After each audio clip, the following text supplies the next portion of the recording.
Brothers, sisters, this video should serve you if you are someone who's new to Australia, who is planning to come to Australia, or someone who just got visa. Congratulations, and you're about to land in Australia. I couldn't find many videos like this. Someone who have lived life before, someone who could have build things in the life. Like I didn't find any YouTube video when I was coming to Australia. And kind of like now I have got this platform. I'm also doing something in my life and I'm on a journey. I've got ambition, I've got dreams, and I'm building them.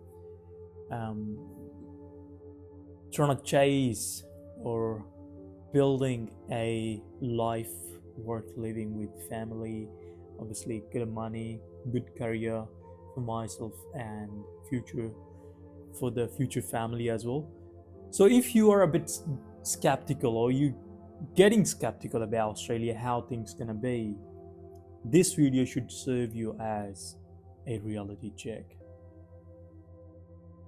A reality check. Now, there are few points that you need to keep in mind, and that is kind of like universal whether you're coming from India or any of the Asian country or South America, because like now rules have changed.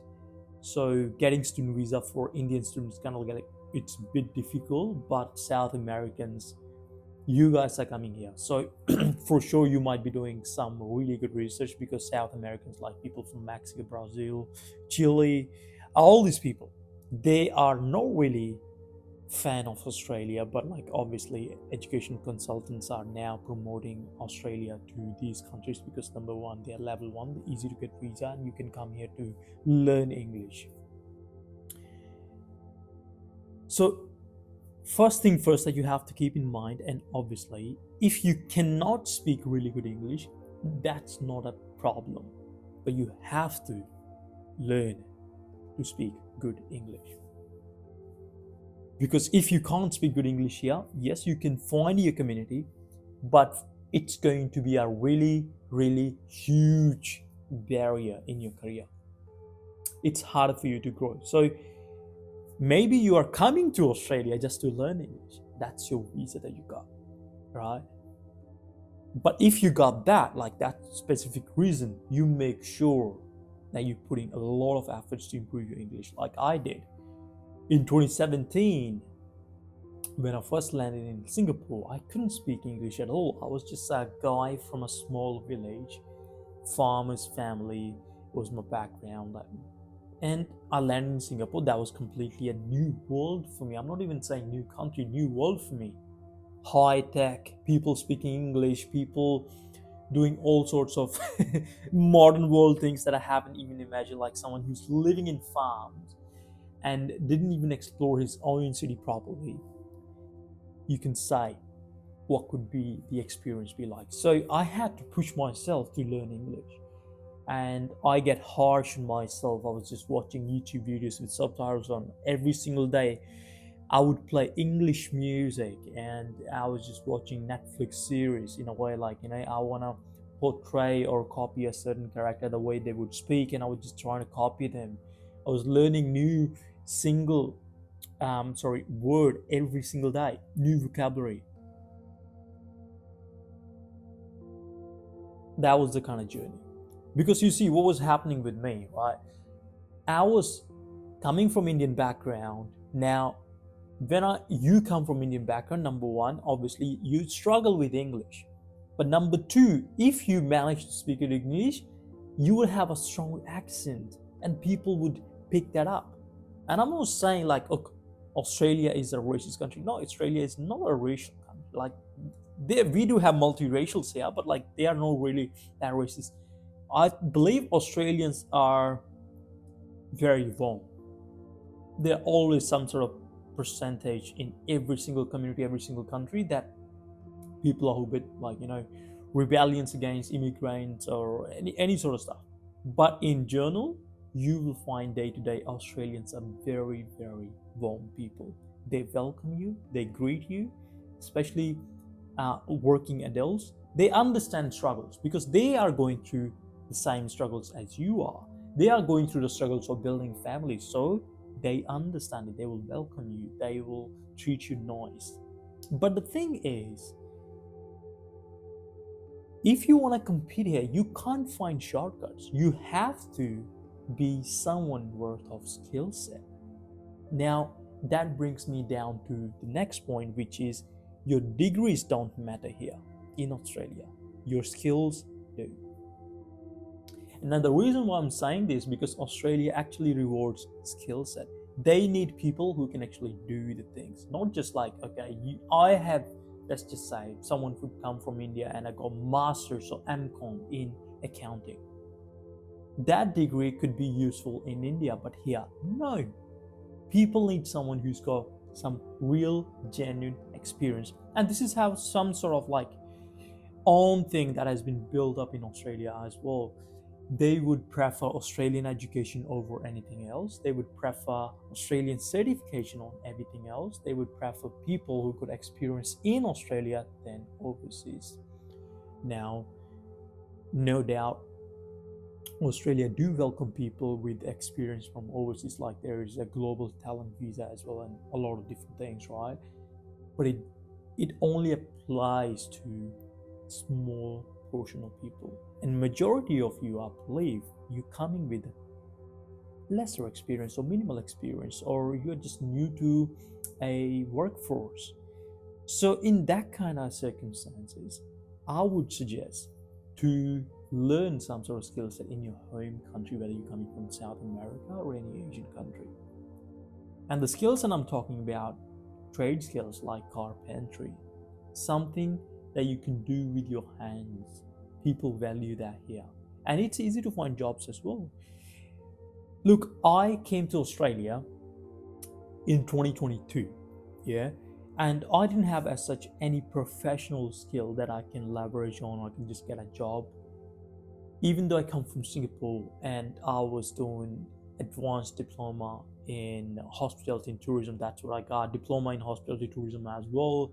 I also had a advanced diploma in business administration from University of Northampton, UK.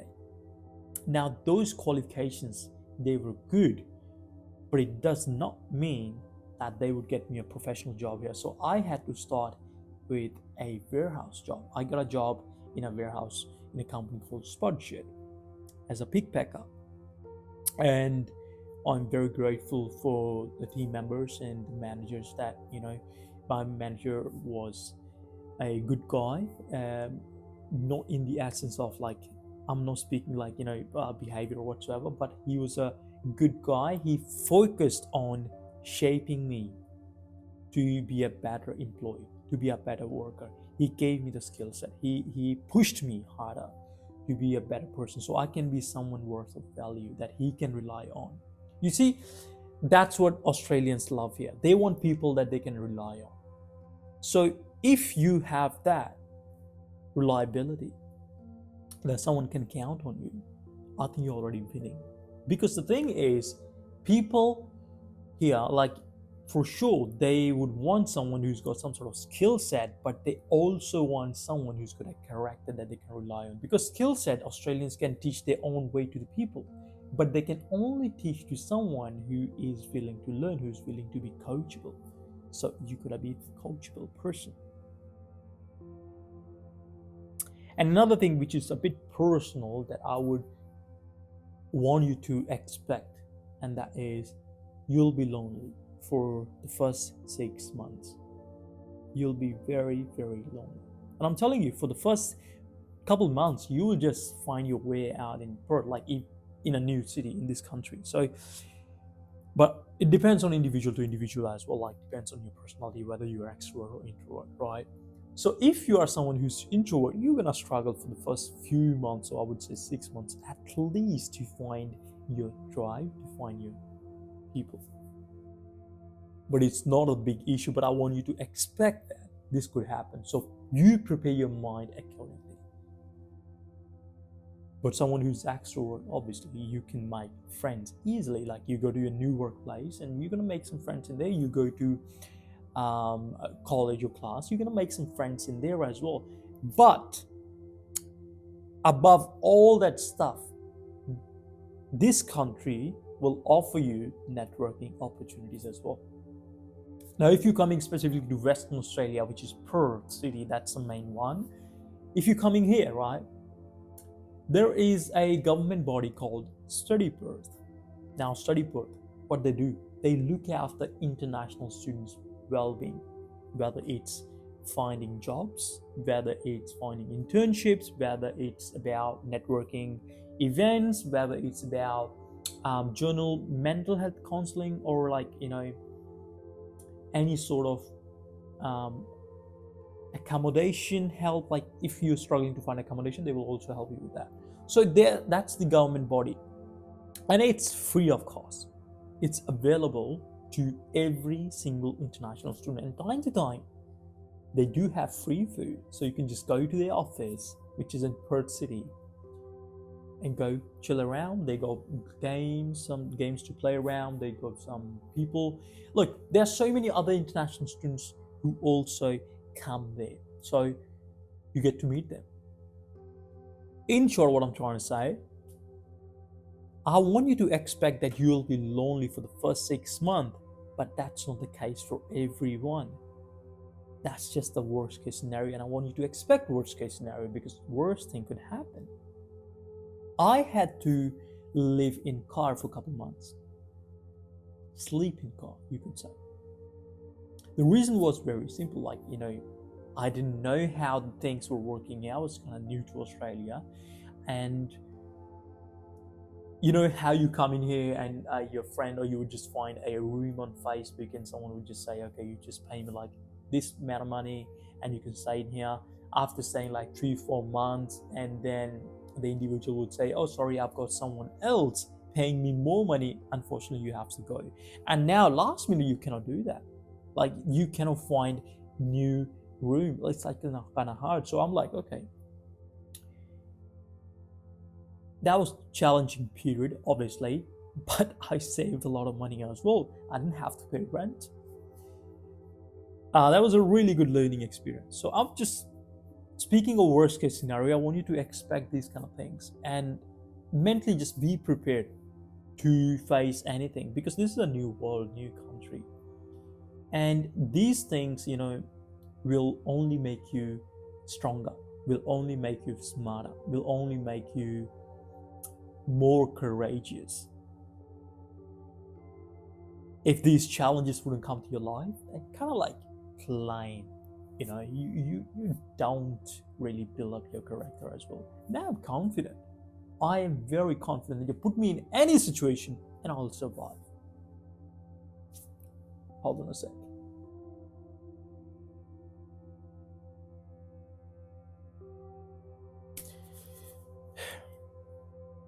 Now, another one, which is very important as well, and that is, please don't spoil your application, your profile. Now, of course, you coming to a new country, you have different ambitions. You want to make money, you want to do this, that, have a girlfriend, whatsoever, a lot of different things, right? We do have ambitions. But throughout that journey, plan your steps accordingly. Because if you don't plan, guess what's going to happen? You will struggle at the very end. When you are about to graduate, you will struggle to find the next step. Now, there are migration agents that can help as well, but they can only help if you got a really good profile. Don't listen to your friend's advice when it comes to taking any step like changing your course, college, or anything that could directly impact your immigration status. Don't do anything relying on the advice that you got from your friends. Always go to a professional before you actually plan things out, before you take your further step that is directly impacting your immigration status or migration status whatsoever. Because a professional can guide you better. I'm telling you, they could probably cost you, let's just say $250 for like a session, like of 2 hour or an hour. But think about this.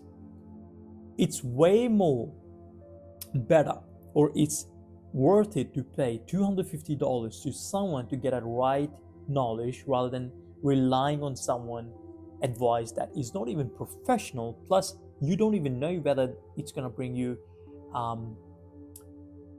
promising results or not. So if you're looking to change your career or something, always go with professional, pay them money. It's very, very important. I'm telling you, mistakes have been made and I've learned from them. And sometimes, people, what they would do, these migration agents or education consultants, I'm just saying, those who are doing unethical practices, they got their license or certification whatsoever, but they still do unethical practices. They would have their own tie-ups with colleges that will promise you certain education with lower fee, with no attendance or whatsoever, lesser attendance, go against the regulations in a way. That's a biggest red flag. You can do that 100%. You're going to pay the money, you're going to get your degree certification, but nothing's going to happen to your future in terms of promising career. You will not get positive outcome. But someone who's trustworthy, someone who's ethical, that person will only advise you to either stick to your pathway that you came up with, or either suggest you something that is more promising. So you have a smoother life. You don't have to, let's just say, finish your diploma first and then go for degree, then go for master's. Why? Right? You would only have to do this if you've been misguided. So always choice is yours. Make wise decisions. Now, at the end, all I want to say,